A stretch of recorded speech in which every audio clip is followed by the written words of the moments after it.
2014 ஆண்டு உக்ரைன் வானில் மலேசிய விமானமான MH17 சுட்டு வீழ்த்தப்பட்டு 298 பயணிகள் மற்றும் பணியாளர்கள் கொல்லப்பட்டதற்கு ரஷ்யாதான் காரணம் என்று ஐநா விமான போக்குவரத்து மன்றம் திங்களன்று தீர்ப்பளித்ததாக நெதர்லாந்து அரசாங்கம் தெரிவித்துள்ளது.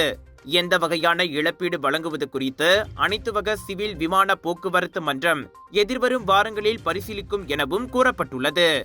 2014 ஆண்டு ஜூலை 17 ரஷ்ய ஆதரவு பிரிவினைவாதிகளுக்கும் உக்ரைன் படைகளுக்கும் இடையே ஏற்பட்ட மோதலில் ஆம்ஸ்டர்டாமில் இருந்து கோலாலம்பூருக்கு புறப்பட்ட மலேசியன் ஏர்லைன்ஸ் விமானம் MH17 கிழக்கு உக்ரைனில் சுட்டு வீழ்த்தப்பட்டது. அந்த தாக்குதலில் ஈடுபட்டதற்காக 2 ரஷ்ய ஆண்கள் மற்றும் ஒரு உக்ரைனிய நபரை நெதர்லாந்து நீதிபதிகள் கொலை குற்றவாளிகளாக அறிவித்தனர்.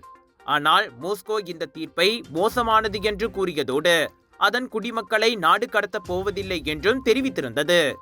இது குறித்து கருத்துரைக்கும்படி வினவப்பட்ட போது மோன்ட்ரேலை தளமாக கொண்ட அனைத்துலக சிவில் விமான போக்குவரத்து மன்றம் உடனடியாக பதிலளிக்கவில்லை. இதனிடையே இந்த வழக்கு கடந்த 2022 ஆண்டில் ஆஸ்திரேலியா மற்றும் நெதர்லாந்தால் தொடங்கப்பட்டது குறிப்பிடத்தக்கது.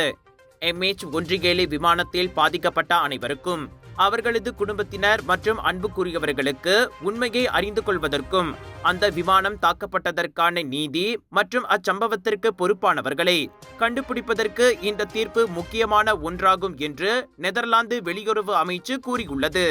விலையோ மலிவு, செலவோ குறைவு, தரமோ உயர்வு, மனமோ நிறைவு. மக்களின் தேர்வு என்ரிகோஸ் முழு ஆடை சத்துள்ள பால்மாவு.